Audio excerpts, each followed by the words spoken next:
Story 1. Blockbuster and the small local video stores offered unique experiences, from browsing horror VHS covers to renting Nintendo 64 games. Story 2. The mall culture. Going to the mall was an event, and the smell of Abercrombie and Fitch was memorable.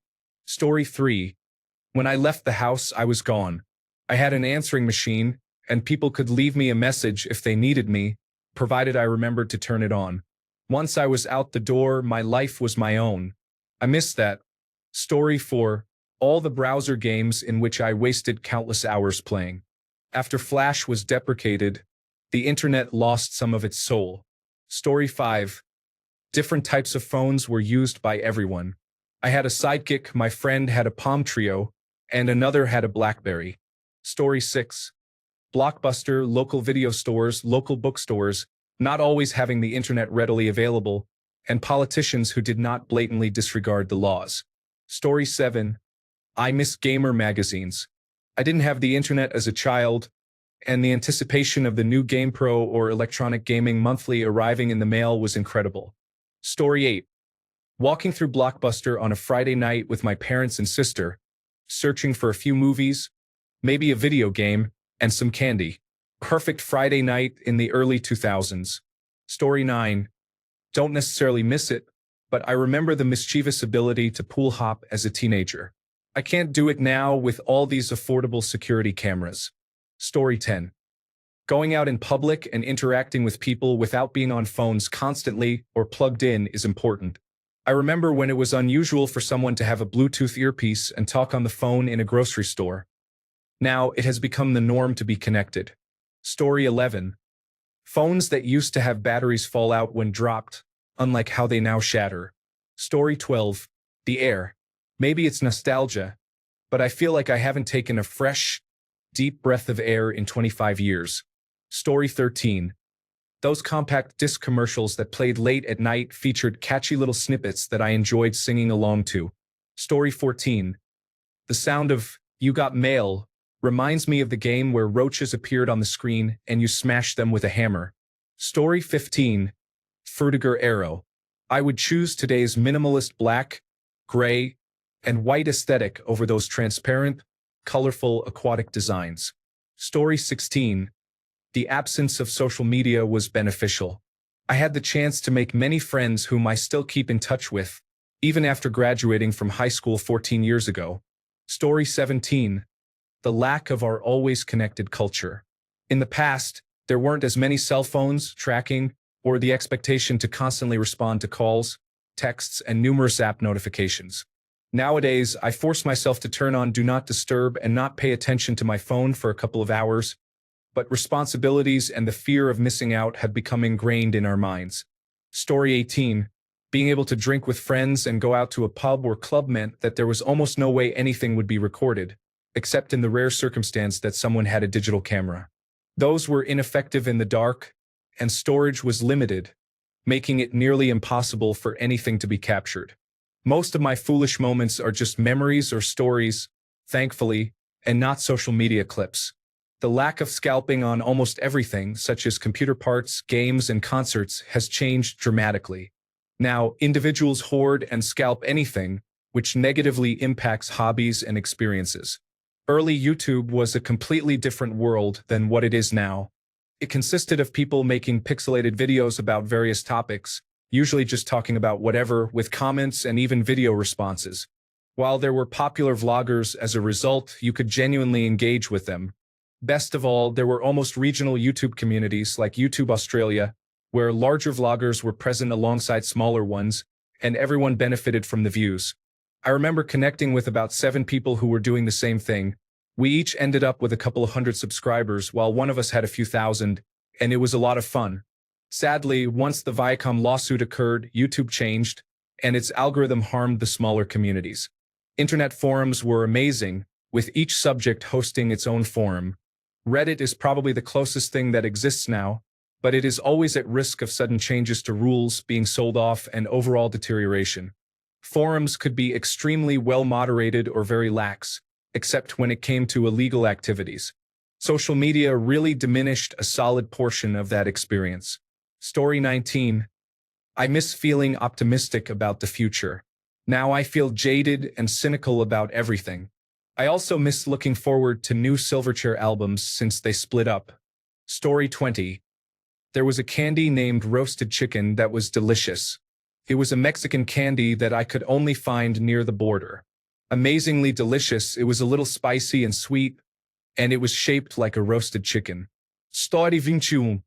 A era da internet é secundária. As relações eram diferentes. As pessoas que passavam em sua vida eram mais importantes e as relações tinham mais peso. Hoje, todas as relações são líquidas e todos são substituíveis.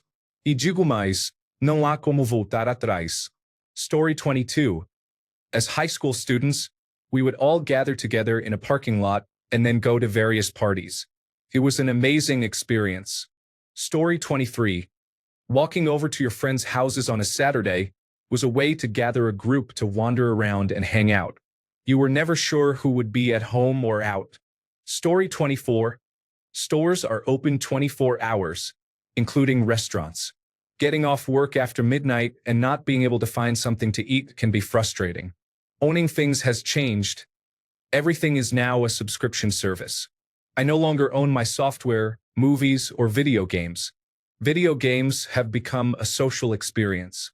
I remember LAN parties and playing GoldenEye on the Nintendo 64 with split screen. I used to bring my copy of Super Smash Bros. Melee to my friend's house so we could play together. Now, everything is online, and players communicate through Discord. Story 25. The internet was more free while still adhering to the same rules as real life, which made people more polite. However, you could also find extremely bizarre content. Story 26. Having politicians who were not perfect yet could be reasonable is no longer the case. It is either too far left or too far right. It is bizarre how there is no room for compromise. Story 27. Sitting around the radio with my cousins, we listened and hung out while waiting for the song we wanted next on the tape to come on so we could hear it in the car. We bonded over music and the simplicity of those moments. I miss the excitement of sitting down at the computer to explore all the pages people created about their niche hobbies before the internet transformed into something unrecognizable. I miss the optimism of the late 1990s, thinking the 2000s would be amazing. Technology was advancing, and we believed it would help improve the world. Information became widely accessible, and the internet was a space for sharing. People were hopeful about the future we were heading towards as a society. However, things took a turn, and although the world was not perfect then, it feels like each passing year brings more hostility and meanness, with exploitation becoming ever more pervasive and lacking finesse. I had a challenging childhood, but I sometimes miss the naivety of growing up during that era. Story 28. Sitting in the computer room of our old wood floor house, downloading songs from LimeWire and burning CDs of our favorite music. My cousin and I spent hours doing this. Unfortunately, my CD collection was stolen. I had 30 years worth of CDs in that case, and it was taken from my car. Story 29. The great music featured many new and awesome bands all the time. CD swapping was always an enjoyable experience. Story 30. HMV in Canada. I remember buying Sarge's Disciple of the Heinous Path at the flagship store in Toronto. Story 31. My youth. I would drink beer all night, then go to class or work and do it all over again. I would sling tubes on the river, and on the slow days, I would float with them. My first concert was at the River Road Ice House. Story 32. Club Penguin, all the clear plastic consoles and controllers, family and friends football parties as a child, the music and movies, old motocross and skateboarding tapes. The list goes on. Story 33. MySpace. Shuffling your top 8 according to who you like that week. Rewriting code like mini engineers just to change your background. Setting your profile song to fit your mood. The good old days. Story 34. LAN parties. I know they still exist, but the late 1990s and early 2000s were a special kind of magic for LAN parties. Story 35. Junior girls' clothing and styles have evolved. These girls no longer experience an awkward transitional period as they figure out their style. Instead, they begin purchasing extra small sizes of clothing designed for grown women. Story 36. the cartilage between the vertebrae in my lower back. But seriously, scripted television, even though I eagerly joined streaming services, I genuinely miss well-written and acted shows that we all watched at the same time. We didn't even have a water cooler to have conversations around, but starting conversations or small talk on a date was much more conventional, especially if sports and reality television weren't your interests. Story 37. Being better at video games than everyone else, or so I thought. Now, everyone is a streamer. I can't play a single game without 1,000 others who have played that game before it even came out. Story 38. When gatherings didn't include cell phones and everyone was able to sit in silence without feeling awkward, I seriously feel as if my tolerance for interacting with others is about 2 seconds. After that, I feel uncomfortable and need to check my phone. Story 39. A time before smartphones when we weren't connected to the world continuously, and everyone didn't feel the need to share every detail about their lives, including personal matters. Story 40. I drive a 1996 Fiat Brava. It was the car of the year, but now only 50 are registered. It would be nice to still see them on the road. Story 41. Fat men's clothing store. I'm a larger man, but my body shape is similar to that of a larger man of color. The clothes were always a better fit, higher quality, and more affordable. I can't find them anymore. Story 42. The media player I had in my 2003 and then 2004 Volkswagens was called Fat Noise. It used a hard drive cartridge to store MP3 files. The cartridge plugged into a chassis in the trunk that appeared as a CD changer to the head unit.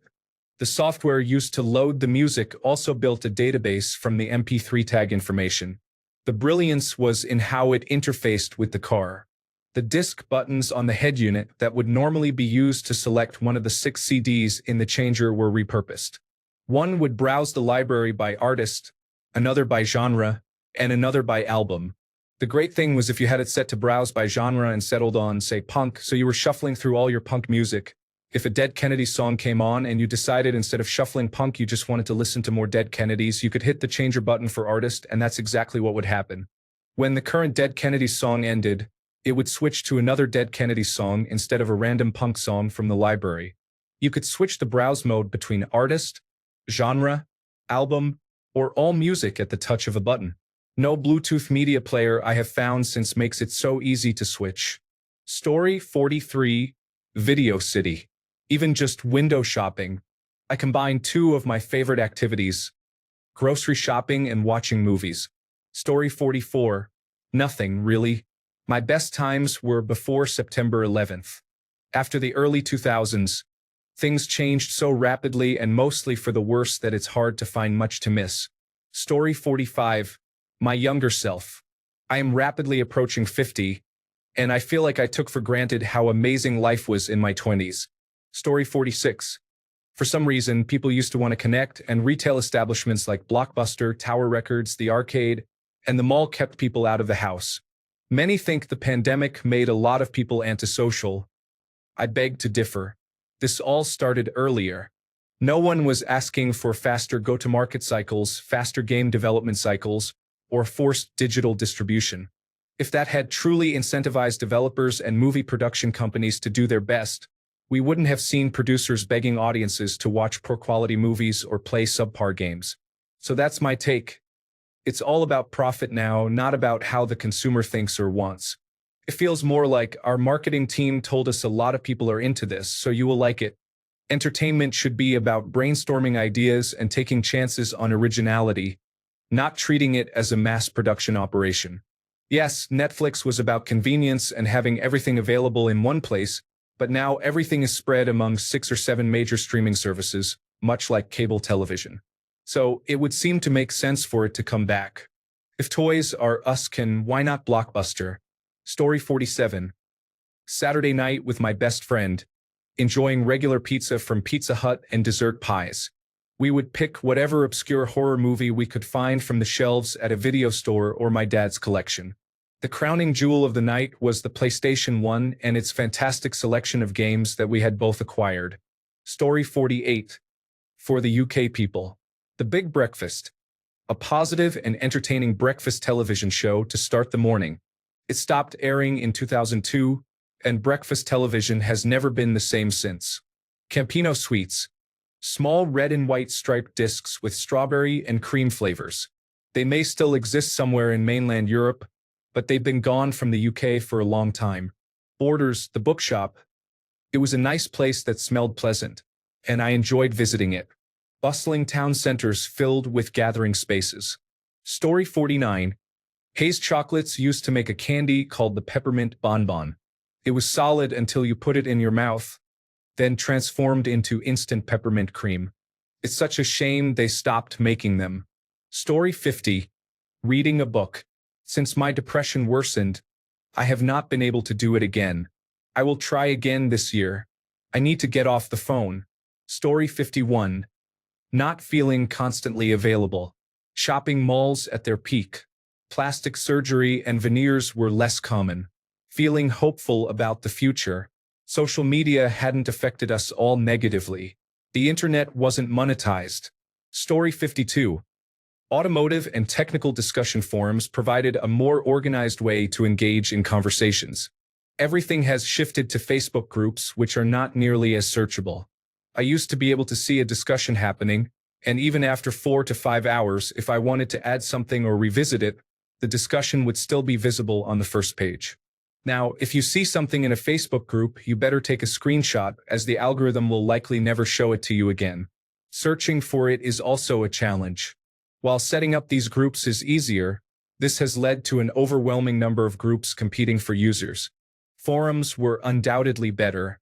Additionally, the marketplace feature suffers from the same issues. Platforms like Craigslist were much better. We should consider returning to them. Story 53. Having the freedom to make mistakes and learn from them allows for less labeling of individuals, thus removing limits. Thanks a bunch for sticking around till the end of the video. Remember to subscribe, and until next time, stay awesome and goodbye.